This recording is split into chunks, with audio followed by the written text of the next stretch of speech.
Hello students, मैं राहुल परमहंस आज आपको क्लास 9 की साइंस के चैप्टर 2 का पार्ट 3 बताऊंगा, जो कि मेरे पेज नंबर 12 पर क्रिएट होने जा रहा है या क्रिएट हो चुका है। अब उसको आपको अपनी पेयर कॉपी पर भी लिखना है। तो स्टूडेंट्स, इस चैप्टर को शुरू करने से पहले मैं आपको बता दूं कि मैंने जो पिछले पार्ट अपने पार्ट 2 पर आपको बताया था, विलयन के प्रकार, विलायक, विलेय, इनके उदाहरण दिए थे और विलयन के गुण और विलयन की सांद्रता के बारे में मैंने आपको बताया था।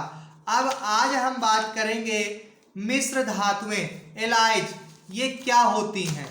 तो स्टूडेंट्स, मिश्र धातुएं वे धातुएं होती हैं, बिल्कुल सिंपल सी डिफिनीशन है, उसका एग्जाम्पल है, आपको बहुत अच्छे से समझ में आना चाहिए। वीडियो को शुरू से लेकर के लास्ट तक देखें, वीडियो को बीच में बंद ना करें और जितना ज़्यादा से ज़्यादा हो सके इस वीडियो को दूसरों को शेयर करें और चैनल को सब्सक्राइब करें।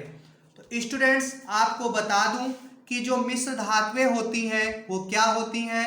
तो जब दो या दो से अधिक धातुओं को गलाकर, यानी कि गर्म करके गला करके एक मिश्रण तैयार किया जाता है, कि मान लीजिए हमारे पास में दो धातुएं हैं, एक धातु ये है और एक धातु ये है, इनको गला करके इन धातुओं को मिला करके एक एक मिश्रण तैयार कर लिया जाए और इसी मिश्रण को जब ठंडा होने पर यह हमको एक धातु का ठोस गोला या ठोस धातु प्राप्त होती है, उसी धातु को मिश्र धातु कहते हैं।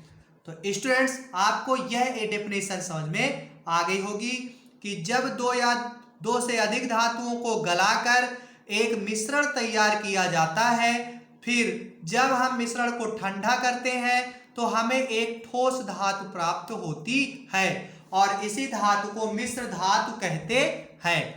तो स्टूडेंट्स, ये इसकी डेफिनेशन है मिश्र धातु की। इसका एग्जाम्पल की बात करें तो एग्जाम्पल है, जैसे हम लेते हैं पीतल। तो पीतल में क्या होता है कि पीतल में 30% जस्ता होता है और 70% तक लगभग तांबा होता है। तो जब हम जस्ते को और तांबे को इतने भागों के अनुपात में मिला करके गर्म करके लिक्विड दोनों को मिला देते हैं और उससे हमको एक नया लिक्विड प्राप्त होता है, जो कि ठंडा होने पर एक धातु बन जाता है और वही क्या कहलाता है, पीतल कहलाता है। तो स्टूडेंट्स, आप इस एग्जाम्पल को बहुत अच्छे से याद रखिएगा। अब इसकी यदि साइंस के हिसाब से थोड़ी डिफिनीशन देख लें तो होगा, ऐसे पदार्थ धातुओं के समांगी मिश्रण होते हैं जिन्हें भौतिक क्रिया द्वारा अवयवों में पृथक नहीं किया जा सकता। यदि जस्ता और तांबे को मिला करके हमने एक बार पीतल बना लिया तो अब इससे हम जस्ता और तांबा अलग अलग प्राप्त नहीं कर सकते हैं। तो ये उसकी डिफिनीशन हो गई। और कहता है कि मिश्रण अपने घटकों के गुणों को दर्शाते हैं और पृथक पृथक संगठन रखते हैं, यानी कि इस मिश्र धातु में जो भी मिश्रण मिलाए गए वो अपने अलग अलग गुण, जैसे पीतल में हमने जस्ता और तांबा मिलाया तो इस पीतल में जस्ते पर जस्ते जैसा गुण दिखाई देगा और तांबे का भी गुण इस पर हमको दिखाई देगा, यानी ये अपने दोनों गुणों को दर्शाएंगे। तो इस प्रकार से इसकी डिफिनीशन हम ऐसे भी समझ सकते हैं। तो इस डिफिनीशन को आपको याद कर लेना है और बहुत ही अच्छे से इसको समझना है और अपनी फेयर कॉपी पर लिखते रहना है। आइए अब बात करते हैं निलंबन क्या होता है। तो स्टूडेंट्स, आपको बता दें कि निलंबन है एक प्रकार का विषमांगी मिश्रण है जिसमें विलेय पदार्थ के कण घुलते नहीं हैं बल्कि उसी माध्यम में निलंबित रहते हैं। जैसे कि एक मिट्टी और पानी का घोल एक प्रकार का निलंबन है कि उस मिट्टी और पानी को यदि हम मिला दें, घोल दें, हिला दें तो थोड़ी देर के लिए तो मिली रहेगी, लेकिन अंततः लास्ट में वो अलग हो जाएगी। तो ऐसे को हम क्या कहते हैं, निलंबन कहते हैं। अब इनके गुणों की बात कर ले तो इसमें निलंबित कण आंखों से देखे जा सकते हैं, यानी कि जो मिट्टी के जो कण हैं, पानी में जो हम मिट्टी के कण घोलते हैं तो उन मिट्टी के कणों को हम अपनी आंखों से देख सकते हैं। और दूसरा कहता है कि इन्हें शांत छोड़ देने से कण नीचे बैठ जाते हैं, अर्थात निलंबन अस्थायी होता है। जाहिर सी बात है कि यदि हम मिट्टी और पानी के घोल को एक गिलास में मिट्टी और पानी घोल को भर के हिला दें तो क्या होगा, ये मिले होंगे। लेकिन यदि थोड़ी देर के लिए इनको हम शांत कर रख दें, थोड़ी देर के लिए इसको हम शांत रख देते हैं, तो मिट्टी की जो परत होगी वो नीचे बैठ जाएगी और जल ऊपर हो जाएगा, यानी ये फिर से अलग अलग हो गए। फिर इनको हिला देंगे तो फिर ये मिल जाएंगे। तो इस प्रकार से ये अस्थायी नहीं होते हैं।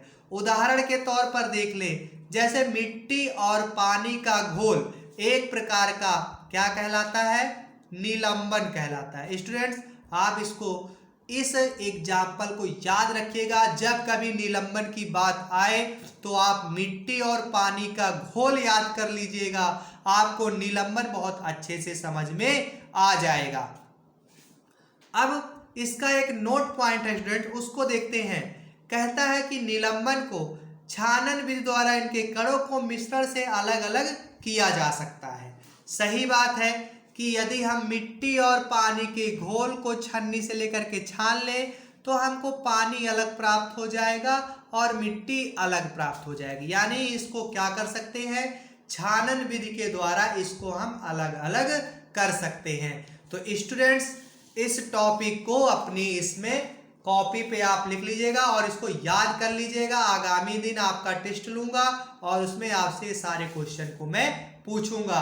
तो अब मैं जल्द ही अपना पार्ट नंबर 4 अपलोड करूंगा, जिसको कि आपको समझना है, लिखना है, देखना है। तब तक स्टूडेंट्स, आप मेरे इस YouTube चैनल पर निरंतर बने रहें और मेरे इस चैनल को लगातार सब्सक्राइब शेयर करते रहें, ताकि मेरे द्वारा डाली गई हर एक वीडियो आप तक अच्छे से और आसानी से प्राप्त हो जाए।